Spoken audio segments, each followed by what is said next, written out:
Très heureuse de vous retrouver encore branchés sur l'étoile numérique. Bonsoir mesdames, bonsoir mesdemoiselles, bonsoir messieurs et bienvenue à vous tous à cette édition vespérale du journal. On peut retenir à la une de l'actualité que d'ici le début de la semaine prochaine, les habitants des quartiers Gambela, Kra, Cadastre et Unilou seront desservis encore en énergie électrique. Leur transformateur qui a connu des problèmes lors de l'incendie le mois dernier a été arrangé. Déjà, il se trouve au niveau de son poste du côté de Texaco. Et puis les élections du nouveau comité de l'Union nationale de la presse du Congo section du Katanga, c'est prévu pour la semaine prochaine, plus précisément le 26 août. Tout est mis en œuvre pour son bon déroulement. Il faut donc retenir que 6 postes sont à pourvoir et 185 électeurs sont déjà enregistrés. Une fois de plus, bonsoir et bienvenue. Je le disais tantôt au sommaire, tout est déjà mis en œuvre pour que les élections du nouveau comité de l'UNPC, l'Union nationale de la presse du Congo, se déroulent normalement au Katanga. Ces élections sont prévues pour le mardi 26 août prochain et 185 électeurs devront donc voter leurs candidats pour les 6 postes à pourvoir. Lise Alex Choukrani, Edouard Kankou, Séverin Katamba. Supervisées par les présidents nationaux de l'Union nationale des presses du Congo, les élections du nouveau comité régissant les journalistes dans la province du Katanga sont prévues pour les mardis 26 août 2014. Différentes candidatures ont été déposées et retenues pour 6 postes, entre autres la présidence, la vice-présidence, les secrétariats adjoints, la trésorerie et la trésorerie adjointe. Seulement, ces élections sont conditionnées et pour les électeurs et pour les candidats. Tout d'abord, est éligible tout candidat appartenant non seulement à une famille journalistique, mais aussi et surtout s'il détient la preuve d'exercice de la profession d'au moins 15 ans. Pour être électeur ou être candidat, il faut d'abord avoir un acte de candidature dûment signé par le récipiendaire lui-même. Il faut avoir une photocopie de la carte de presse en cours de validité et une preuve d'au moins 15 ans d'exercice de la profession dans une fonction de commandement pour le comité directeur. Mais il faut 5 ans pour les autres organes. Il faut cependant noter que les dépôts de la carte des presses en cours de validité pour tout candidat est exigé pour un bref délai. Retenez que le ministre provincial des Mines, Audax Sopoué, a reçu ce vendredi 2 délégations dans son cabinet de travail. La première, celle de la société minière de Sandoa, a hormis la présentation des civilités fait part au ministre de l'implantation très prochaine de leur société dans le territoire de Sandoa. La seconde, conduite par le le directeur, voulais-je dire, de l'ESI, Willy Kitobo, a présenté les professeurs venus du Canada qui devront donc travailler en partenariat avec l'université de Lubumbashi pour la formation des cadres congolais, plus précisément dans le domaine minier. Vous aurez donc un élément élaboré, si pas à la fin de ce journal, ça sera dans nos prochaines interventions. Dans la nuit du mercredi 20 août dernier, le maire de Lubumbashi, Jean-Oscar Sangouza Mutunda, a procédé à la traque des Chégués. Des éléments de la police du district urbain Lubumbashi-Ouest a mis la main sur plus de 35 délinquants, hommes, femmes et enfants y compris. Il faut dire que le ministre provincial de l'Intérieur a demandé au maire de renforcer cette mesure. Reportage de Maurice Mazel. Plus de 35 délinquants sont tombés dans le filet de la police district urbain Lubumbashi-Ouest. À la tête d'une poignée de la police, le commissaire supérieur de la police, Rémi Matadi Zola Ramsès, a résolu de présenter les Chégués au patron de la mairie de la ville. Par la même occasion, des boissons alcoolisées, des stupéfiants et chanvre étaient le tribut que la police a ravi à ces récidivistes. Le maire Jean-Oscar Sangouza Mutunda a aussitôt après informé le ministre provincial de l'Intérieur, Juvenal Kitungwa Lugoma. À son arrivée à l'hôtel de ville de Lubumbashi, le ministre Juvenal a salué la mesure de la mairie de Lubumbashi visant à débarrasser la ville de tous les vagabonds qui pullulent au devant des magasins Jambomat, au camp assistant, à la morgue de l'hôpital Jason Sendwe, à la cathédrale Saint-Pierre-et-Paul de Lubumbashi et à d'autres places de la ville infectées par ces jeunes désœuvrés. Parmi les infortunés, quelques femmes se comptent aussi. Même les mineurs ont été victimes du coup de poing que la mairie de Lubumbashi a amorcé. À la demande du ministre provincial de l'Intérieur, ils ont été déférés devant la justice. De la mairie de Lubumbashi au palais de justice, les jeunes désœuvrés étaient en file, escortés par quelques éléments de la police district urbain Lubumbashi-Ouest. Suite aux encouragements du Conseil provincial de sécurité par le truchement du ministre Juvenal Kitungwa, le maire Jean-Oscar Sanguza Mutunda va poursuivre l'opération coup de poing Chege.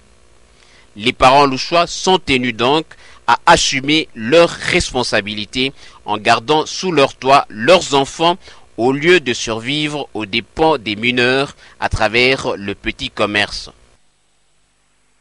Restons à la mairie de Lubumbashi pour dire que l'autorité urbaine a dans son message de prévention aux Louchois depuis l'annonce de la fièvre hémorragique Ebola dans l'ouest de l'Afrique. Face à la menace de la santé à grande échelle, il suggère aux Louchois de changer le comportement alimentaire et de maintenir la salubrité à domicile. Une fois de plus, Maurice Mazel. Le ministère de la Santé et tout, tu n'as pas communiqué yake. Anatuambia kama tukuye ange na ile malari Ebola. Donc hapa leo hakuna dawa yake hayaonekana, hakuna vaccine yake hayaonekana. Ndio maana tunapenda shehe antanke maire wa vile ya Lubumbashi tulete angalisho kwa population yote ya vile ya Lubumbashi. Ndio inapaswa kujichunga kabisa mwile malari na ndio dawa. Dairi shehe tusha kwanza tangu zamani Lubumbashi, kama mnatona tunapita huko na huko kusema mugini yetu ikuwe usafi. Ni juu ya kukinga malari yote ile mbaya mbaya iko nakuya. Ndio kia kwanza kuchunga usafi ndani ya mpango yako, kuchunga usafi kuchakula yako, kuchunga usafi kwa maungu yako, kuchunga usafi mbele ya mpango yako, kuchunga usafi mbarabara mule uko nenda. Ndio kitu ya kwanza. Na shetu cha kwanza hii tunalalamika kila siku usafi. Na kama unaona tunafunga magazeti, tunafunga watu wengine alipa amande, ni juu ya kuepuka ile magonjwa. Donc magonjwa ya Ebola iko na kuya. Donc inapaswa kufanya nini? Inapaswa d'abord uyue uko na yua ni nini ile unapaswa kulia. Ni nini ile chakula gani ile unapaswa kulia. Bele chakula nyengo unakulia eske ilivya au haikuivya. Na ile chakula unakula eske ililala fazi gani. Sasa tunasemaka siku yote unaona watoto wanapita pa makarton na nyama ya kuchoma ya kila model. Soshisi kama ni aje ya kila model. Yeye mwenyewe hakuna mai, yeye mwenyewe ajichunge, mimi yako napita nayo mkumabar mbarabara, mimi mnaanza kulia ile bintu. Ni malari. Inapaswa kufanya nini?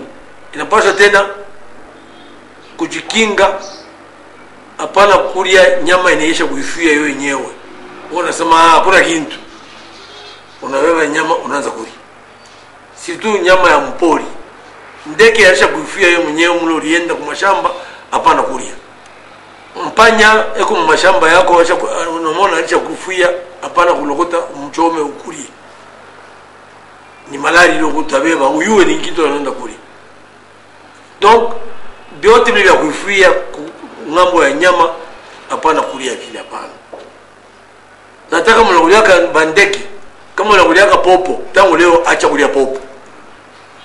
Utakulia malari. Utaletea benjako msiba malari. Donc sema tutakuliaka mapopo, tunakuliaka hivi tuache. Tujikinge parce que les maladies haina miza. Et puis cette bonne nouvelle pour les habitants des quartiers Gambela, Kra, Cadastre et Unilou.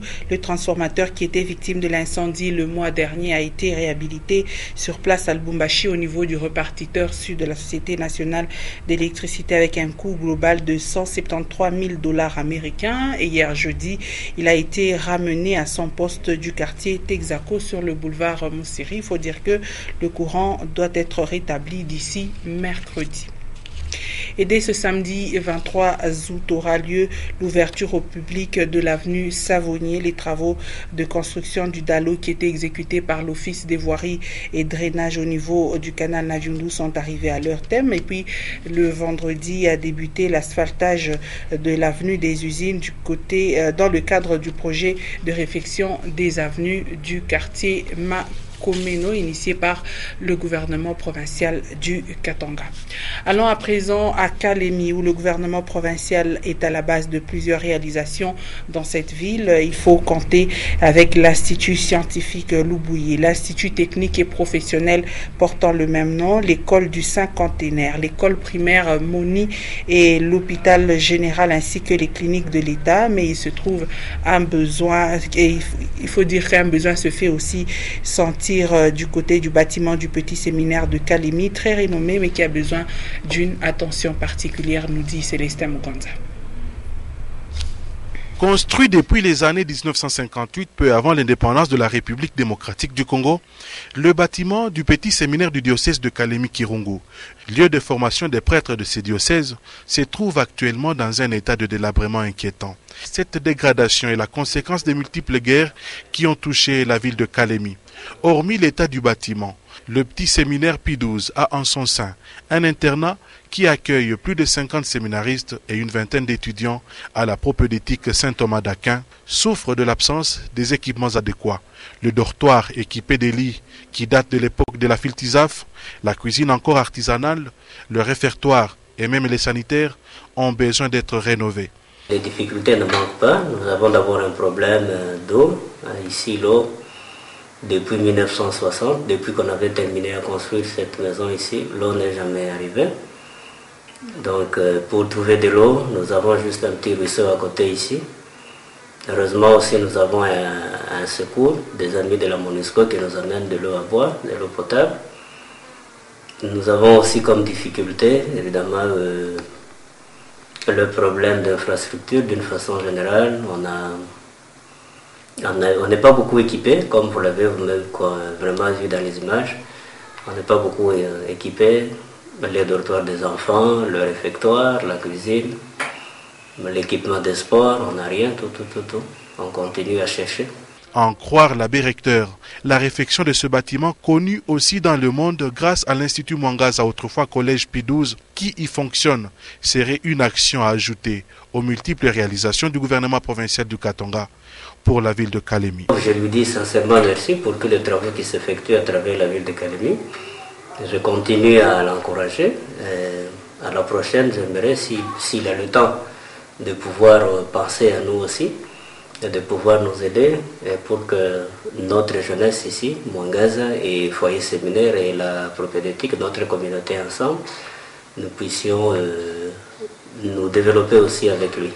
L'Institut Mwangaza et le petit séminaire Pie XII de Kalemi ont formé plusieurs élites qui font la fierté nationale. Et aujourd'hui, la réfection totale de ce bâtiment attend la générosité des hommes et des femmes de bonne volonté. Revenons à Lubumbashi, où le coordonnateur national du festival Tudjenge était l'hôte de l'Institut supérieur de commerce, et c'est sur le site en chantier qu'il a été reçu avec sa délégation. Rodrigue Bagouma a saisi cette opportunité pour encourager les efforts de l'actuel comité de gestion dirigé par le directeur Raymond Mandé Mutombo. Celui-ci s'est vu décerner un brevet d'excellence. Tout ceci est intervenu avant la visite de toute la concession et même du chantier en cours. Léon Magloire Mongamutwale. Dès son arrivée sur le site de l'IEC Lubumbashi, le coordonnateur national du festival Tudjenge était accueilli par le directeur général de cette institution étatique, le professeur Raymond Mandé Mutombo Mulumiashimba, accompagné de quelques membres de son comité de gestion. Prenant la parole, Rodrigue Bagouma a présenté les motivations de sa visite. Locataire jadis de l'Inilou et propriétaire de ses propres bâtiments en séjour, n'est-ce pas là appliquer la vision du chef de l'État, celle de participer à l'œuvre de reconstruction dans votre sphère de pouvoir. Ensuite, un brevet d'excellence a été remis au numéro 1 de l'IEC Lubumbashi sous les acclamations de l'assistance. Un brevet que le DG Raymond Mandé-Mutombo a dédié aux étudiants par l'entremise de leur délégué général. Pour l'actuel comité de gestion, les ambitions sont de taille pour cette concession d'une dizaine d'hectares qui doit être mise en valeur. Nous avons à construire des auditoires et des auditoires, à construire des hommes et des hommes, à construire des maisons résidentielles, à construire l'administration centrale de l'IEC, à construire et à construire. Voilà le coup de fouet que vous nous apportez et nous n'avons plus à dormir qu'à vouloir encore envisager comment trouver les moyens. Puis, sous la conduite du professeur Raymond Mandé-Mutombo, les membres du festival Tujenge et toute l'assistance ont eu droit aux explications sur tout ce projet. Il y a eu également visite guidée sur le nouveau chantier où l'entreprise BEAC est en train d'ériger un amphithéâtre moderne d'environ 3000 places. À l'issue de la visite, Rodrigue Bagouma est impressionné.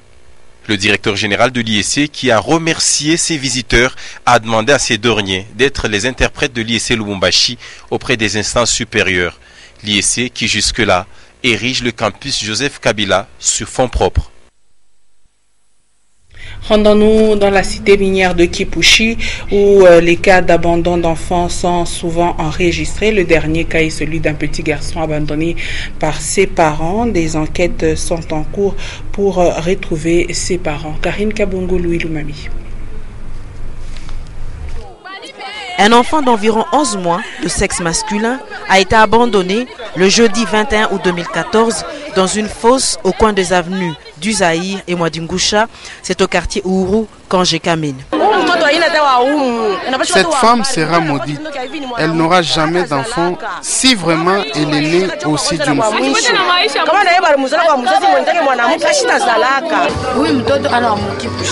Cet enfant n'est pas de Kipushi. Je suppose que sa mère est venue au deuil juste ici à côté et elle a profité pour se débarrasser de lui. Ce sont les passants qui ont entendu le pleur de cet enfant et ont alerté le chef de quartier qui est allé se rendre compte de la situation qu'il a d'ailleurs déplorée. Pour le chef de quartier Ouru, l'enfant sera pris en charge par le service du genre famille et enfants du territoire de Kipushi en attendant les résultats des enquêtes de la police pour retrouver les parents. Pour le moment, les services de renseignement qui sont ici sur place ont décidé de l'amener à la division de genre famille et enfants. Retenez que le petit garçon présente déjà plusieurs signes de malnutrition. Et puis une forte délégation de l'organisation non gouvernementale Œuvre de la foi de la capitale Kinshasa a été visiter la primature ce vendredi 22 août 2014. Les membres de la délégation ont eu à découvrir ce lieu qui est devenu touristique. Suivez. Journée porte ouverte à la primature. Ce vendredi, l'ONG Œuvre de la foi et l'Église évangélique de la Restauration des Kintambo ont visité les sièges du gouvernement. Un véritable motif de joie pour la plupart de ces visiteurs qui découvrent pour la première fois ces lieux hautement historiques. Nos impressions sont très bonnes du fait que nous avons été bien reçus par le Premier ministre. Nous avons été impressionnés par sa simplicité, la simplicité avec laquelle il a reçu les enfants de notre école, de notre église, excusez-moi. Le message adressé à la jeunesse n'a pas seulement été un message assez moraliste, mais le Premier ministre a fait un bref historique du pays, c'est ce qui nous a beaucoup plu. Les enfants ont appris en peu de mots l'histoire de leur pays. Le Premier ministre a parlé du tout Premier ministre du pays de la RDC, Feu Lumumba, Patrice Emery Lumumba. Il a essayé un peu de relater l'histoire de la primature en commençant par l'hôtel du gouvernement et ce que ont représenté les autres premiers ministres qui l'ont précédé. Notons au passage que les visiteurs ont eu droit aux explications fournies par le Premier ministre lui-même.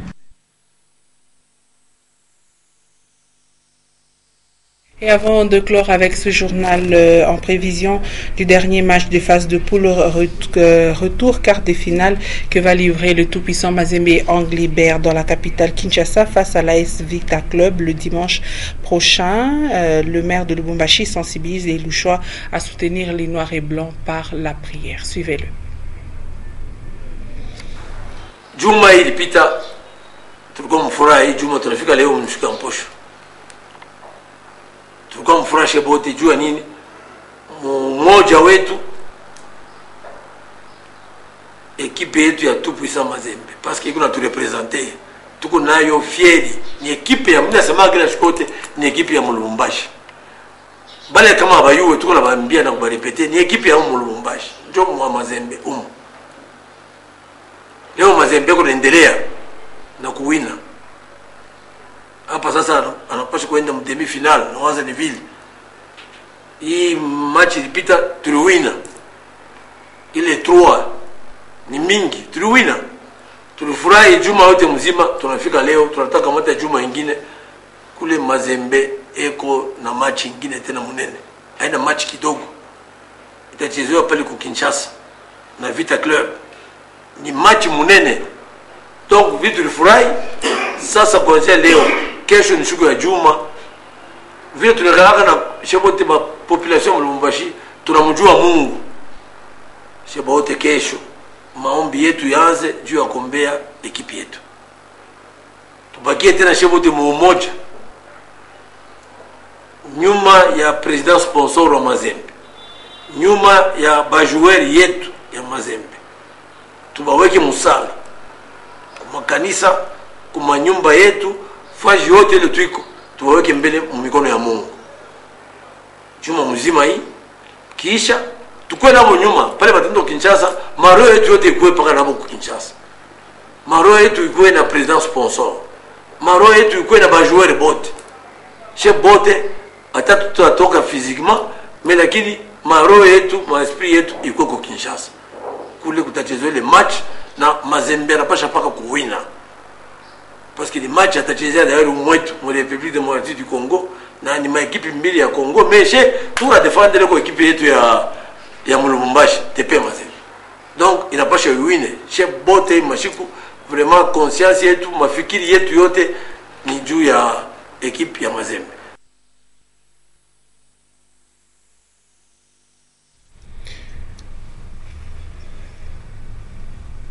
Ainsi prend fin cette édition du journal. Merci mesdames et messieurs de nous avoir suivis. Les prochains rendez-vous, c'est à 21h les news, 21h15 les news en version anglaise et à 23h Linda Lukalou va vous informer. Moi je vous retrouve demain à 9h et à 17h30 et 19h.